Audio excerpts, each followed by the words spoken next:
3 one-star reviews, 1 consulting company, 0 surprises, but a lot of red flags that leaders should listen to.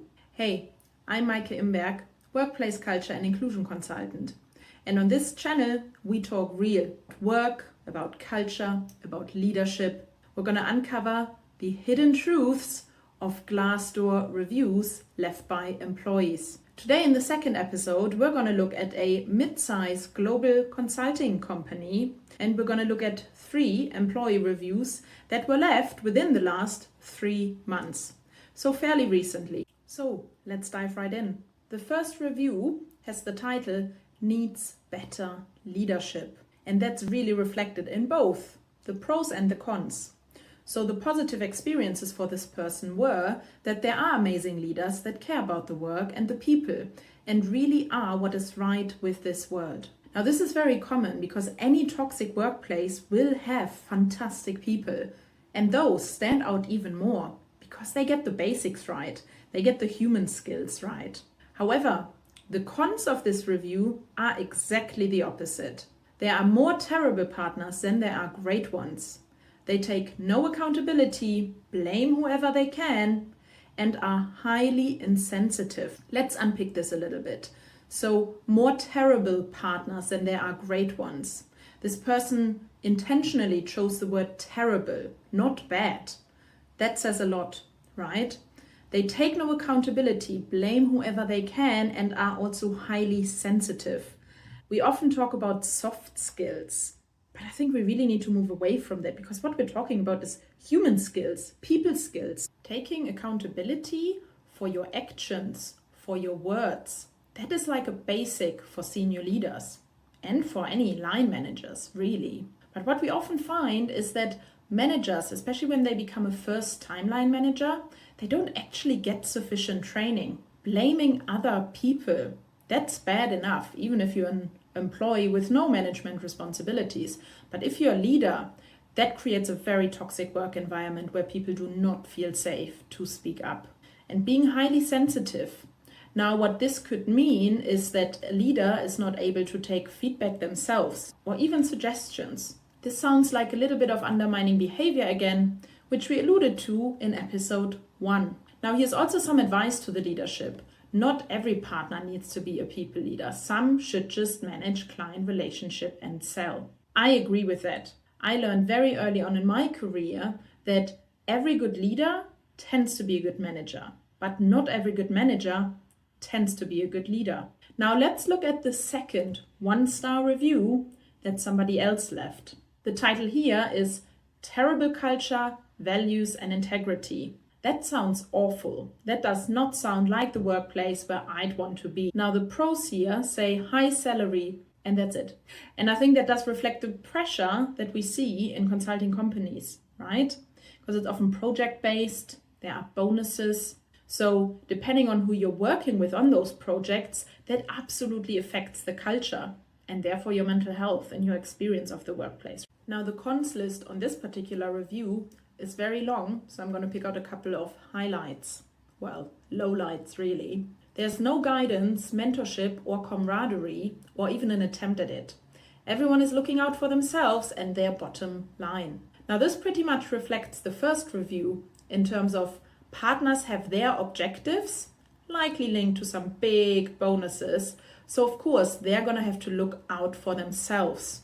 We do often find this within consulting firms, right? That it's a bit of a silo, like it's not really a we are all here with the same vision, the same mission. There are values that I'm totally on board with. Yeah, there are role modeling behaviors that I can see, that I can observe, and therefore I feel safe to speak up. No, often consulting firms are a matrix organization and it's not really clear where does your development sit, where does your kind of day-to-day management sit, who do you really talk to when you have ideas, when you're facing challenges, when you want to know something. The other bit here basically is very sad. The person said they regret coming to the firm and they will be leaving as soon as they can as well for their own physical and also mental health. If you remember in episode 1, we already spoke about mental health.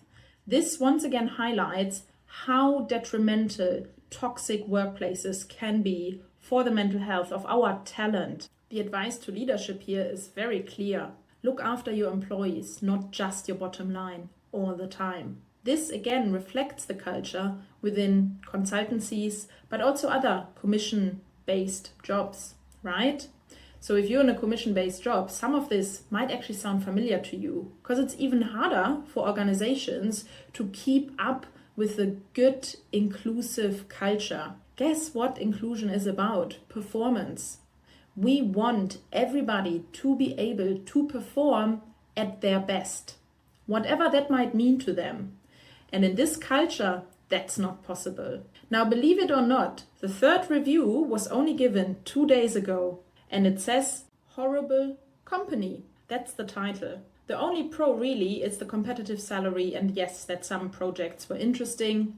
But again, that doesn't hold a lot of weight if the culture around you is toxic and plays on your mental health and your physical health as well over time. The cons are horrible work-life balances, and this person has already worked for other consultancies as well. Office politics and mobbing. And all three of these reviews pick out on negative behaviors by leadership, by somebody with management responsibility. Now, of course, there have also been positive reviews, and this is only one of many mid-sized global consultancy firms, right?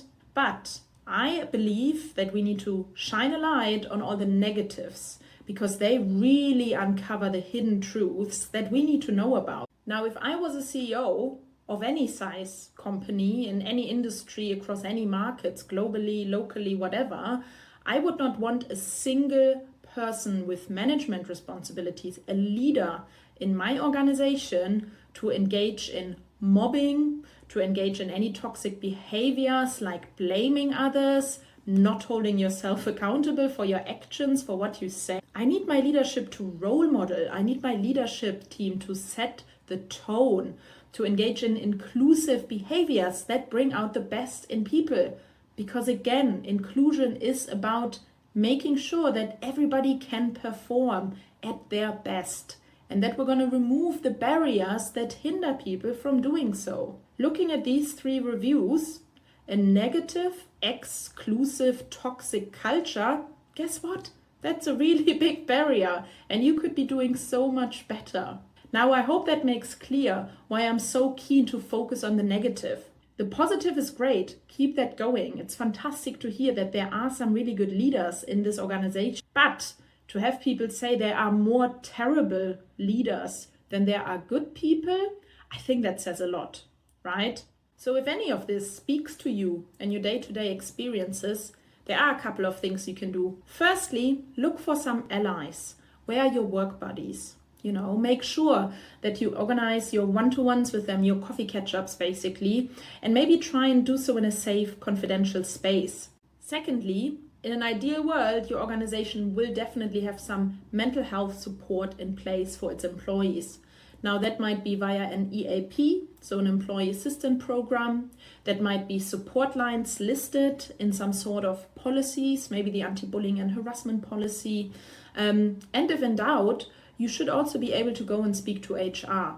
But I do understand, and this is very important, I do fully understand that it's very difficult to go to anybody in your organization and trust them if there's a toxic workplace culture.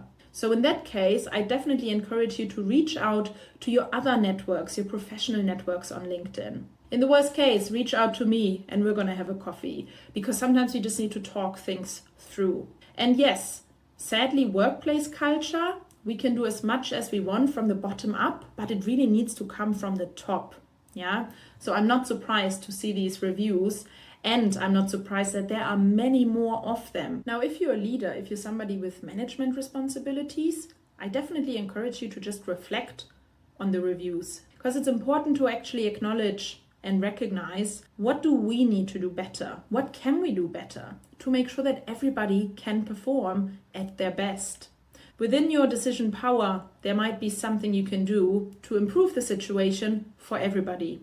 And if the situation is already great and you genuinely feel like you and your team have strong psychological safety and people can perform and can be open and honest and ask for help and share ideas and challenge the status quo, then it's probably time to share that best practice. Thank you, everybody. I hope you're going to join me next week for the third episode of Everyday Employee Experiences.